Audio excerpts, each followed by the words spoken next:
A budget defense, yes, we have. We're actually under the Senate Committee on Finance and also House Committee on Finance, which is where we do our defense. In fact, we actually had one of the defense sessions on Tuesday with the House Committee on Finance. And also under Ministry of Finance, the defense, we are part of the Ministry of Finance, so the defense in the Senate Committee on Finance. The second point around our role in funding FHA, in terms of we don't fund FHA as such. They have, by legislation, they have mechanisms by which they get funded. We don't fund them.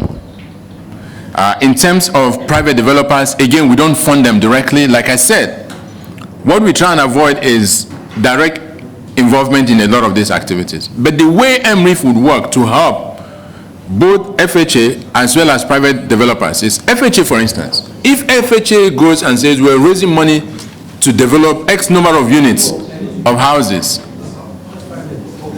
if they're going to build a number of houses, then it also makes their project more bankable and more attractive if there are off-takers that have a source of mortgages to buy those houses. So our view is that this program is actually beneficial to them, because the more houses we build and we cannot find people to buy them, it's a disincentive for either government or anybody else to be putting money in building more houses.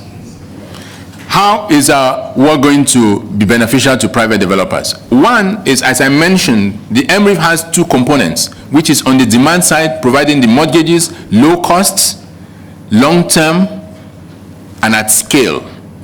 The way it helps developers is that private developers, if they know there is a list of off-takers who have already been pre-qualified for mortgages, it makes their projects more bankable.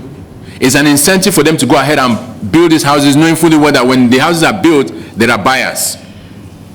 Otherwise, we'll end up with a lot of those properties where they are stuck with houses in their hands and there's no one to buy. So our view is that this is key. But Chairman, to your point about how does it reduce cost, automatically when you reduce the interest that people pay for mortgages, which we are targeting 12%, versus 30% today for commercial loans, that's a significant reduction in how much it costs to own a home through a mortgage program.